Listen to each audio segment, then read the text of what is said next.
Hi and welcome to my Facelift in Bali YouTube channel. My name's Vanessa. This video is about CO2 laser technique that I had done in Bali. If you like this video, please give me a thumbs up and don't forget to subscribe so that you can be alerted of all the new videos that are coming out. I'm uploading as I go, especially around my recovery from my recent facelift in Bali. So this is 12 hours post CO2 laser procedure. I had numbing cream applied to my face for about 30 minutes prior to the procedure beginning. You can see, because of the pattern on my face, that the laser wand is a square, sort of maybe 10 centimeters wide by maybe 4 centimeters thick. It's applied to your face in a pulsating manner, and every time they apply it, there's a click and there is a slight burning sensation that occurs. There's a little bit more pigmentation around the jowl area because that was an area of concern for me. You can see that I didn't go any lower than just under the chin as well. At this stage, I'm feeling okay. I'm not feeling any discomfort, but there is some swelling. I'm 12 hours along after the procedure now. There's a little bit more swelling. My eyes are starting to get very puffy.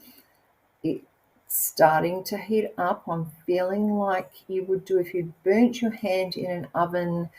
You have that residual sort of burning sensation, which of course is the tissue under the skin that's been impacted by the burn. And this is the sort of feeling I'm getting. And there's a considerable amount of swelling that is starting to happen. I'm feeling pretty hot and uncomfortable. It's getting close to the evening and I've taken a couple of Panadol. So it is definitely 24 hours after. This photo has been taken outside, so there's a little bit more light that you can see. My eyes are very swollen, so is the lower part of my face at this point. I'd had a junk night's sleep, even on Panadol, and that's the Bali Panadol, which I'm sure is a little bit more loaded than the normal that you would get in Australia. I'm not happy. It is uncomfortable. I have a very hot burning face at this time. It's April. It's actually nippy, so we weren't able to go outside, which I don't mind. We really enjoy nippy and we go over there quite often for nippy because it's such a fabulous time of the year in Bali. So we do enjoy that one day where we pretty much held captive in our hotel room, and it just means we get to relax. So I thought my timing was pretty good on having the procedure done with nippy approaching so that I could just stay inside and rest and wasn't tempted to sort of go out and do things. I can tell you that I wasn't feeling like going out and doing absolutely anything at this point in time. I was really feeling uncomfortable.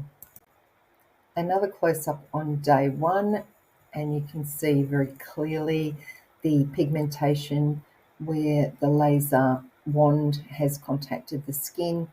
The laser wand has got little metal filaments that run in lines along it. So you can see that marking on my skin at the moment, and I'm swelling up. I'm uncomfortable, a bit grumpy. Day two, again, pre-junk sleep, very hot, really uncomfortable. I sleep on my side. Those of you that have seen my other videos know that I am obsessed with sleeping on my side. Sleeping on my back just does not work. I also have sleep apnea, so sleeping on my back exasperates that quite considerably. I couldn't wear my CPAP machine at this point, obviously, because my skin was quite sore and damaged and sensitive to touch. It was starting to scab up a little bit on the right-hand side, which you can see where it's a little bit darker.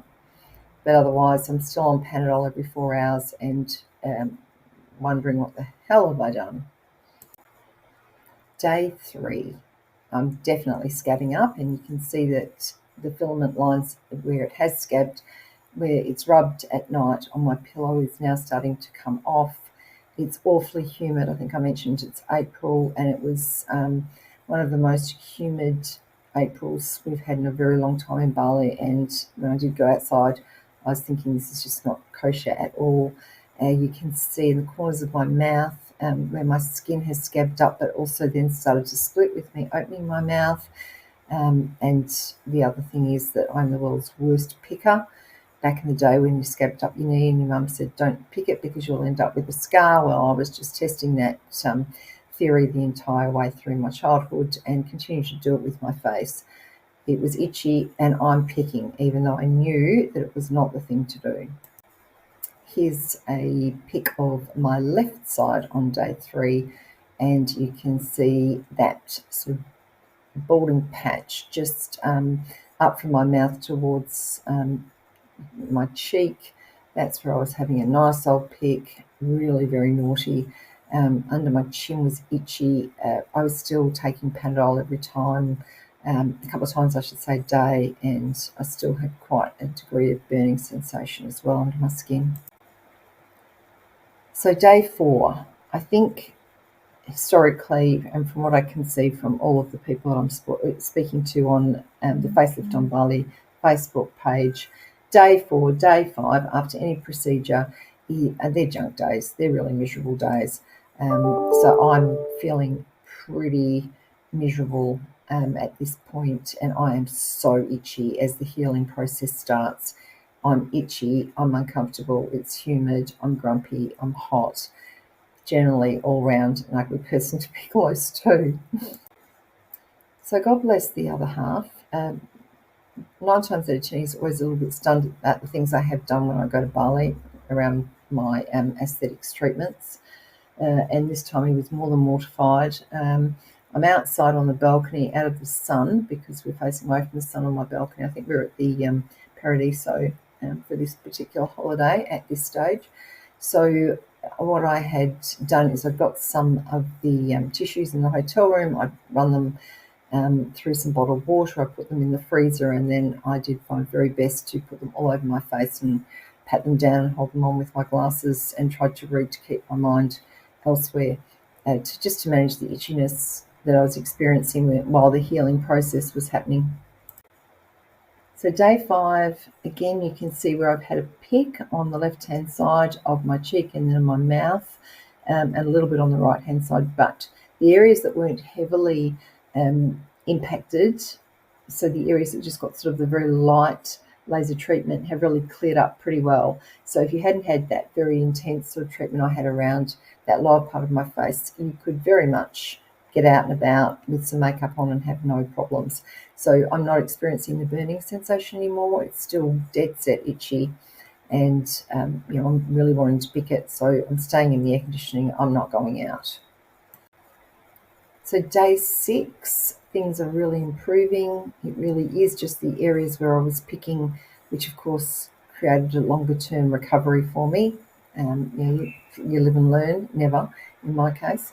So I am feeling a lot better. I was out and about with a scarf and a big hat down to the beach, trying to sort of reconnect with the world and do a few things that I needed to get done. So I'm sleeping much better now, and you're starting to see a fairly good improvement. Still the redness is there obviously, but the scabbing is starting to almost dissipate entirely.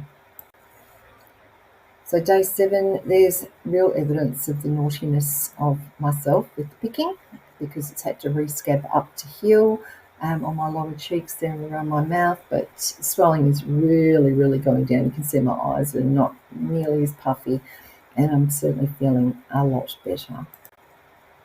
So a week down the track, there's the areas that I was picking at with the redness. And just as a side note, because I was picking and I had those scars, that redness and some residual marking was evident for probably a good 8 months after the procedure. When I didn't have makeup on, I could cover it up with makeup. But if I hadn't done that picking, I would have had a far better result.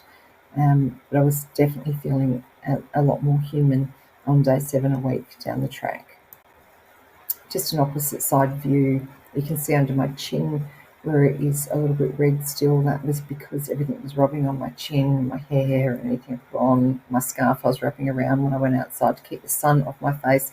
Side note also, you cannot get any sun onto this already damaged skin while you're having this procedure done or while you're recovering from it. That is an absolute given. If you do, sunscreen to the max. I had been given some pawpaw cream from the doctor when I had the procedure done, I should say. So I've been using that 2 or 3 times a day to help with the crusty sort of skin forming and to allow my skin to recover, but I really did find it uncomfortable under my chin.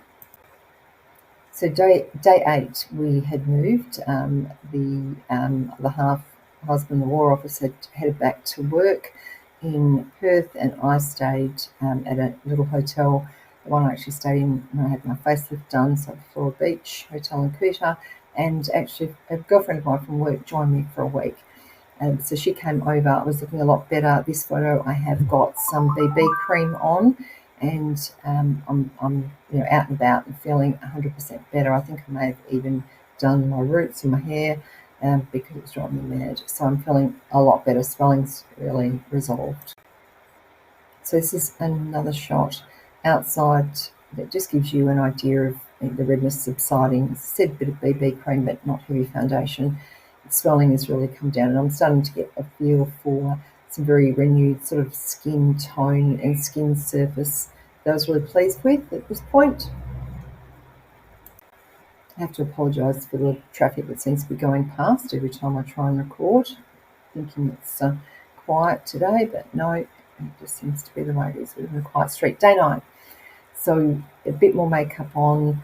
I am still experiencing a little bit of swelling, but feeling pretty good. I'm very happy at this point. A lot of my sunspots have disappeared. Still got some redness underneath my BB cream, but I'm certainly feeling that the actual surface marks have been reduced. I'm not expecting any great improvements with the jowl area at this point because, of course, as I've been warned, it takes up to 6 months for that collagen regeneration to happen under the skin and to sort of get that plumpness and real results from the actual procedure. But at this point, I'm feeling a lot better. I've skipped a few days. I got back on the plane and headed home. Bit of a side profile so you can see how much the swelling has reduced. Feeling much better because I'm back at home. And it's cool April, beginning of autumn, so much more enjoying the dryness in the air and the coolness in the mornings and the evenings. So yeah, I'm again pretty happy with what I'm seeing. Wished I hadn't picked things. Still had the redness. You can see just a faint touch of that on the left-hand side on the cheek there.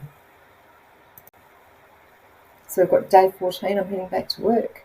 I've got a full face of foundation on today. I've got sunscreen underneath, regardless of whether it was hot or not, because I was still very concerned about that virgin skin that was now being exposed to any sort of UV rays. So yeah, sunscreen, sun factor 50 underneath everything I was putting on. Then of course my actual foundation has a sun factor component to it as well. So I'm looking pretty happy. I was getting lots of comments that I look very refreshed as well. And you can sort of see here, it's quite a close up there, and my skin's looking pretty good. There's no filters applied to anything that I show you simply because I don't know how to use them, and I just screw it up every time. I haven't got any apps or anything like that, I suppose is what I'm saying. So I'm just showing you what I've got. Got to tell you, this is just prior to my teeth being done in Bali by Dr. Adam at Kuta Dental. So my teeth don't look like this anymore because I've had porcelain veneers on the top row, which I'm very pleased about. I'll tell you about another video. Well, up 2 weeks post procedure, and yeah, I'm pretty happy. Some things I would recommend to anyone that was considering having this done. Of course, do your own research. Can't stress that enough, and make your own decisions as to where you'll have this procedure done and what it will look like for you. I certainly did lots of research prior to having it done myself. But for me, if I had the opportunity to have it done again, which I probably wouldn't, to be quite honest, because I didn't feel as if I got the full effects that I was expecting. I think that has a lot to do with age. I think if you have it done younger, then you're going to get that real collagen regeneration done happening pretty quickly. But the older you get, that like everything becomes a lot more difficult. But I gave it a go. I would definitely look at having it done just prior to leaving Bali. So the day before leaving Bali, go and have the laser done, get on a plane, get home, get out of the humidity, because I'm sure that was half the reason why I had so much itchiness and was inclined to pick so much. I think that even in the air conditioning over there, it's still not pleasant, and you are encouraged to go out occasionally just so you can communicate with the real world, get something to eat that's decent, etc. It's very frustrating being cooped up in a room. I think if you got off the plane, wherever, Perth for me, you could deal a lot better with the residual effects of the procedure afterwards, and keep yourself busy, and sleep in your own bed and get yourself comfortable, and get onto your own medications, etc. You will need 2 weeks, I believe, before you'll be ready to sort of face the world without looking like you've had been involved in a dreadful house fire, to be quite honest.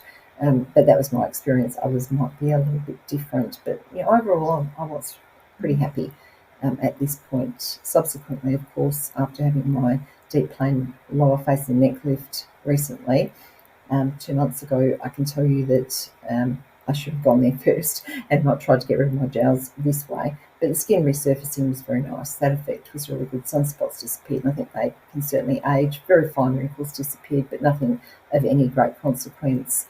And 6 months later, I still felt that was the same result that I was dealing with. Okay, so this is where I had the procedure done. So it was done by Dr. City at Radiance in Kuta, Bali, and I've been going to Radiance for a really long time, for years and years, for Botox and fillers and all sorts of different things. Not only have I been going, my girlfriend's been going, and my daughter has been going as well. So I was very pleased and felt very safe with them. The whole procedure was 690 Australian dollars. I think I got a quote in Perth for probably I think about $1,200 or $1,400, so it was about half price. So I was pretty pleased about that.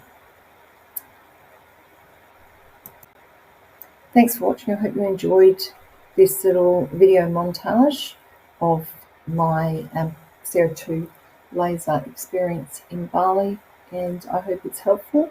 If you're making the decision to have something like this done yourself, by all means, if you have any questions, put them in the comments below. I'll try to get to them as quickly as I can. Otherwise, if you enjoyed the video, please give me a thumbs up. Don't forget to subscribe, and I shall see you in my next video. Thanks very much. Have a great day.